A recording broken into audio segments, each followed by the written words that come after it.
15 heures, le potager avait l'air respectable. La terre sous le paillage gardait encore un peu de fraîcheur. Les haricots ne se plaignaient pas. Et le jardinier commençait à croire que la journée était sous contrôle. Puis il a tourné vers la terrasse. Là, les pots vivaient apparemment un autre mois. Le basilic pendait, l'hortensia faisait du théâtre, et le romarin regardait tout le monde avec mépris. La terrasse a son microclimat. Ce n'est pas une formule pour rendre le problème plus chic. C'est une description très concrète des dalles qui renvoient la chaleur, un mur qui garde le soleil, du vent qui passe entre les chaises, des pots avec peu de réserve, parfois noirs, parfois en terre cuite, parfois coincés sous une avancée qui arrête la pluie. À 10 mètres du potager, les plantes ne vivent pas la même journée. Le mot-clé du jour, comment les plantes boivent, oblige à ralentir. Une plante ne boit pas comme un verre qu'on remplit. L'eau entre dans le substrat, descend ou reste en surface, atteint les racines, puis repart en partie par les feuilles avec la transpiration. Plus il fait chaud, plus le vent passe. On commence par le test le plus simple, soulever. Le grand pot de basilic est léger, alors que sa surface paraît sombre. Le petit pot de thym est lourd parce qu'il a été arrosé trop généreusement hier. L'hortensia, près du mur, est chaud au toucher du pot. La terre n'est pas seulement sèche, elle a été cuite doucement par l'après-midi. L'arrosage du jardin ne peut pas être copié-collé sur ce coin. Le voisin propose de mettre tout le monde sur la même durée pour simplifier. C'est exactement le genre de phrase qui donne envie aux plantes de former un syndicat. Même durée ne veut pas dire même effet. Un pot bas et large perd de l'eau autrement qu'un bac profond. Une plante à grandes feuilles transpire autrement qu'une aromatique méditerranéenne. La simplicité du planning peut devenir une complication pour les racines. On vérifie ensuite la profondeur. Le doigt entre difficilement dans un pot sec, puis rencontre une zone plus fraîche au fond. Dans un autre, la surface est sèche, mais le fond reste détrempé. C'est là que l'excès d'arrosage rejoint le manque. Ils peuvent produire la même mine fatiguée, feuilles jaunes, flétrissement, air triste. Le jardinier voudrait une traduction automatique. Les plantes répondent plutôt par énigme. La correction consiste à faire de la terrasse une vraie zone d'observation, pas un appendice du potager. Les pots près du mur reçoivent un contrôle en fin d'après-midi. Ceux sous l'auvent sont vérifiés après la pluie, parce qu'ils peuvent rester secs pendant que le reste du jardin brille. Les aromatiques gardent un régime plus prudent. L'hortensia reçoit de l'eau lente aux pieds, pas une douche dramatique sur les feuilles. Le CZ02I7 est gardé ici au niveau strict de son titre fournisseur. Un programmateur d'arrosage à double sortie pour usage extérieur au jardin. Cette information suffit pour l'idée générale de séparer deux départs, et elle ne permet pas d'inventer le reste. Pas de portée, pas d'application, pas de pression, pas de promesse de couverture terrasse. Une double sortie peut aider à penser deux rythmes. Elle ne connaît pas la chaleur des dalles. Cette prudence est moins ennuyeuse qu'elle n'en a l'air. Elle protège le jardinier contre une erreur fréquente. Acheter un outil pour résoudre une différence qu'on n'a pas encore nommée. La terrasse ne demande pas d'abord plus d'objets. Elle demande une carte. Pot contre mur, pot au vent, pot sous abri, pot en plein soleil. Ensuite seulement, un horaire ou une sortie séparée commence à avoir du sens. On déplace aussi deux pots, pas très loin, juste assez pour casser la ligne de chaleur contre le mur.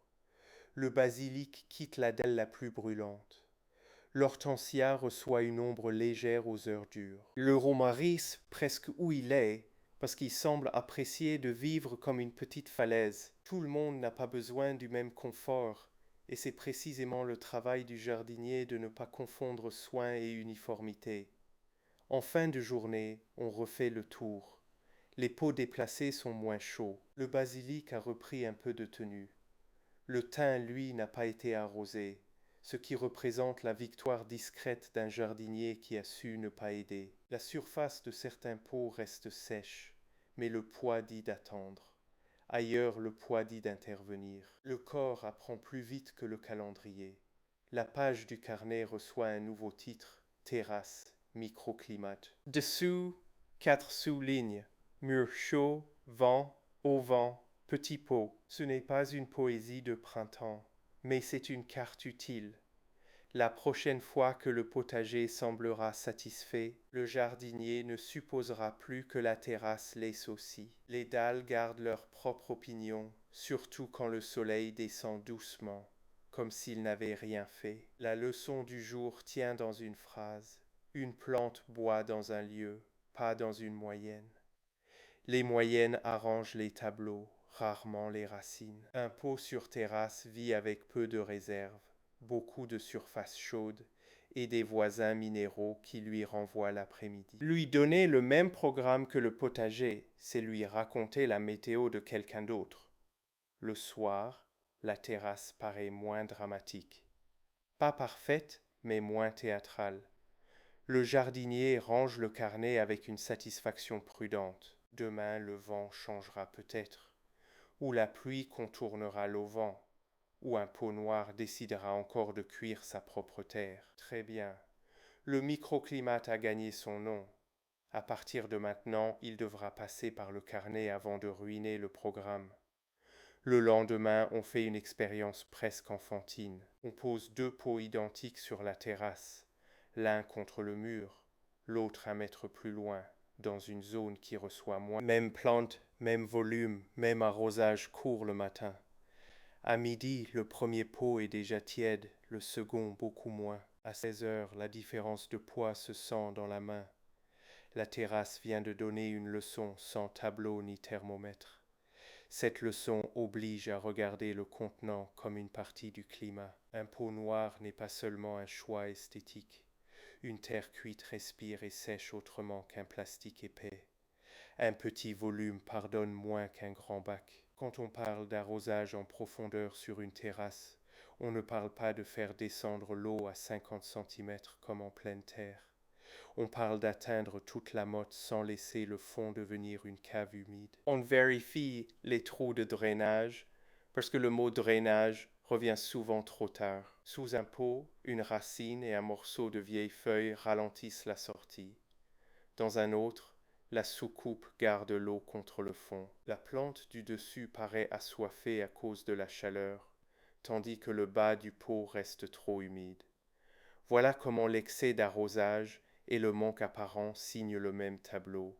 Une feuille molle, un jardinier inquiet, une décision trop rapide. La correction ne se limite donc pas à ouvrir moins ou plus longtemps. On surélève légèrement un pot, on vide une soucoupe, on déplace un bac de quelques centimètres pour qu'il ne colle plus au mur chaud. On groupe les petites réserves ensemble pour les surveiller plus souvent. On place les grands bacs dans un rythme plus lent. Le programme commence à respecter la matière. Terre, pot, dalle, vent. Le voisin, qui se méfie des mots savants, demande si microclimat veut simplement dire coin pénible. Le jardinier accepte cette traduction. Oui, un microclimat est parfois un coin pénible qui a appris le latin. Mais lui donner un nom aide à ne plus l'arroser comme le reste. La terrasse cesse d'être une surface unique et devient une série de petites adresses. Certaines demandent une visite quotidienne, d'autres demandent surtout qu'on les laisse respirer. On ajoute enfin une vérification du soir. Pas pour arroser systématiquement, mais pour comprendre ce qui s'est passé après la chaleur. Un pot qui récupère dès que le soleil baisse n'avait peut-être pas soif, il avait seulement chaud. Un pot qui reste léger et crispé demande une réponse. Cette différence évite beaucoup de gestes paniqués à 15 heures, quand toutes les plantes de terrasse ont l'air d'écrire leur testament. La page du carnet reçoit 3 symboles simples. Soleil renvoyé, vent, réserve faible. Le jardinier les dessine mal, mais il les comprend vite. Chaque symbole ralentit une décision automatique. Avant d'arroser, on demande « est-ce la terre qui manque d'eau ?» le pot qui manque de volume ou la dalle qui renvoie trop de chaleur. La réponse n'est pas toujours glorieuse, mais elle est souvent plus utile qu'une minute de plus au robinet.